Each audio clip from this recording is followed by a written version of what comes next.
Hey guys, what is going on? It's Don here from Novaspirit Tech, and today we are going to be taking a look at the Raspberry Pi 4, as well as I'm going to show you guys where I usually get my boards. So let's get started.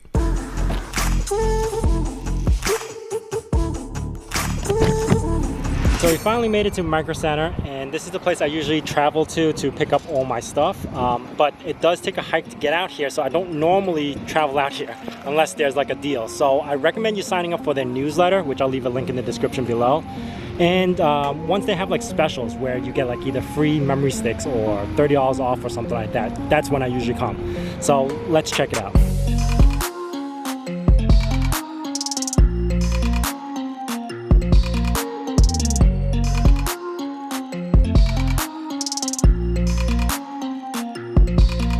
So one of the things that they do have is that they actually have all the monitors on display, and that's because you can't tell how a monitor looks on buying online. So having all the monitors on display is one of the biggest features I love about this place.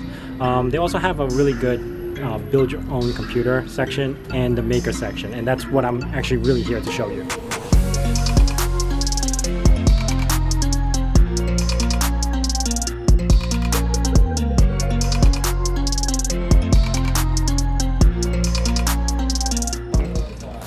Alright, so this is my second favorite station, which is the Build Your Own, and they basically have all the motherboards on display, all the CPUs on display, hard drives and cases, and that's one of the couple of the biggest things that you really want to check out that you can't check out online, which is the cases. Here is a second or third of my favorite sections, which is the clearance section. This is, if you're looking for some old board or you're trying to build a cheap computer, check out the clearance section because they have a bunch of stuff here most of the time. The section that nobody thought they needed. These are all the connectors and fittings for water cooling. So you can just pull it out and grab whatever you need from here.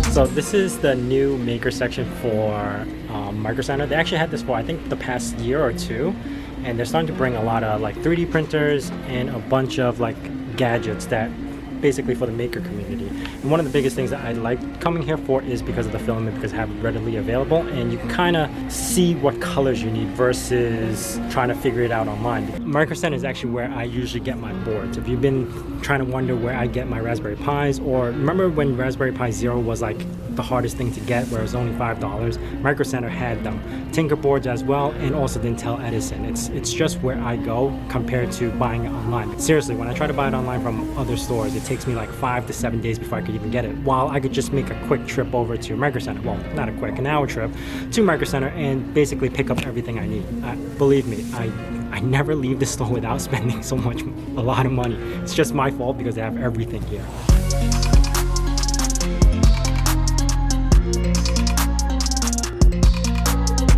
I'd also make sure you check out all their aisles, and they're actually starting to come out with a lot of retro stuff. So if you guys are into retro emulation like that or stuff like that, check out their aisles. They have a lot of stuff here.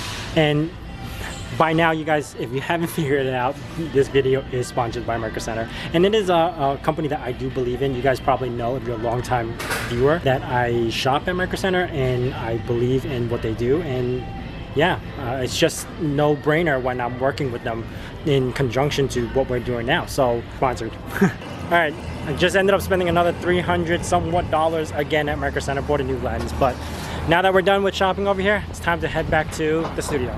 Before I jump into the review of this board, I do want to mention that I am doing a giveaway with the Raspberry Pi 4, the 4GB models. All you have to do is be subscribed to this channel, also like this video, as well as subscribe to our Microcenter channel. Now I'm going to leave a link in the description as far as the rules on the giveaway, so check that out as well. This is the latest lineup of the Raspberry Pi family, the Raspberry Pi 4. Don't be deceived that it almost looks the same as the 3. Well, it does, but it is actually completely different. I think almost 80% of this guy has been changed out with like newer components and everything. You're going to notice the first thing is that the Ethernet port is swapped to the other side, and now there is this blue USB, which is USB 3.0. Yeah, It's gonna be nice. So let's go around this, see how this guy looks like. First, they swapped out the micro USB in favor of the USB-C, which I am a big fan of because most of my devices and tablets and everything are switching over to USB-C. So that's a really good move. 2, in favor of the single standard side HDMI, they swapped it out with dual micro HDMI. The audio jack is still in the same exact spot, and you still get composite video if you want. Obviously, I said this before, but you got the USB 2.0, USB 3.0, then the Ethernet adapter. You got the 40-pin GPIO, and the SD card is still in the same spot. Otherwise, internally, they changed a lot of stuff. So let's talk about the specs a little. Now, this new Raspberry Pi 4 is boosting a brand new CPU. Now, this thing might only be 100 megahertz faster than the Raspberry Pi 3B Plus, but the megahertz speed doesn't matter. It's actually like almost 3 times faster because it's a brand new CPU. It makes a huge difference. This is the BCM 2711B0 A72. And I'm going to be honest with you guys. Did I try to overclock it? Yes. It's actually very easy to overclock. The next thing you're going to notice is that this board now is available in 3 different variants, which is 1 gigabyte, 2 gigabyte, and 4 gigabyte with that low power DDR4 RAM. It just to pass 1 gigabyte, it's already amazing on this guy. You know how many times we've been requesting for that for all their boards? They did upgrade the Bluetooth now to Bluetooth 5.0. What I find the most impressive out of this whole thing really is the SD card. They finally changed it and upgraded to DDR, which is double data rate. So your standard SD card speed that we were previously using was like read about 22 megabytes and write about 18 or so.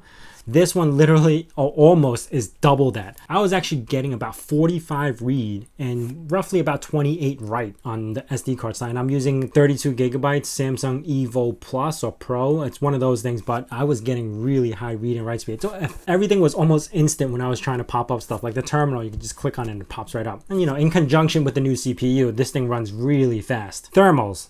This thing gets hot really fast. I think the first 20 seconds of me running a benchmark, it basically was thermal throttling. So this thing gets hot as far as without putting any heatsink on. So I do recommend running this guy with either some big heatsink or at least some active cooling because this thing just thermal throttles like crazy and it gets really hot. The power draw on this guy at idle is 3.6 watts and at full tilt is 7.6 or so, 7.5 watts, which is a lot. So as far as the benchmark goes, I used LinPack and I'm measuring in MIPS. We got the single precision, double precision, and the neon. And I'm only measuring this from Raspberry Pi 2 up until Raspberry Pi 4 because it's all the multi-core stuff. And you could see that the Raspberry Pi 4 outperforms the Raspberry Pi 3 by almost triple. Definitely double, at least a little bit triple to what the Raspberry Pi 3 can do. And that's because of the brand new CPU. As far as the memory goes, I just did a quick memory read and write test, and you could see that the bandwidth on this is almost double of a Raspberry Pi 3 as well. This thing just dominates on all the benchmarks right now. It does support 4K at 60 frames per second using one of the HDMIs, but if you're going to pop in dual monitors, it's only 4K at 30 frames per second. And it does have 4K decoding using H.265. For hardware decoding, they did drop support for MPEG-2, MPEG-4, and H.263. Which now the new CPU can do that software because it's strong, it's more powerful and it's strong enough to actually run that through software. So we don't need the hardware decoding. As far as my thoughts on this guy, this is a very good Raspberry Pi. It's very fast. It's finally keeping up with the times because there's so many other boards that are doing more RAM and faster speeds and everything, but Raspberry Pi is finally caught up. Let me start off with the cons. One, in my personal preference, I didn't really like the micro HDMI. I rather prefer a single HDMI because I don't generally use this for a dual display. Two, this thing gives off a lot of heat. Like you have to actively cool this just to keep this thing running at full tilt. It also has a massive power draw. If you're planning to use this for a portable device, like you're gonna attach some batteries to it or something like that, it does have a crazy amount of power draw. Now, obviously, the cons do not outweigh the pros because this is a much better board. It's a much faster board. It has everything that we were asking for, which is USB 3, true gigabit Ethernet. This could now be like a full NAS and you get full speed out of it. And 4K support. We could watch 4K on this. It's just the cons won't outweigh the pros, but it also depends on project. So I hope you guys enjoyed this video. I do want to hear your thoughts about this board. Is there anything else you want me to test? My next video coming out about this guy will be overclocking and trying to see how far this can go, because I was able to overclock this and it was pretty easy. So I'm going to show some results on that on my next video. If you guys got any questions about this or specific things you want me to test, which I already have a list. Some guys wanted me to test compression, and they wanted me to test OpenVPN and stuff like that. I'm making a running list right now. But if you guys have any other thoughts about this or any other things you want me to test, hit it in the comments below. If you guys are new to this channel, consider subscribing and also hitting that bell notification icon so you know when the next video is going to be out. I also want to thank Microcenter for sending me out these boards. And as I always say in my nerd cave, hack till it hurts.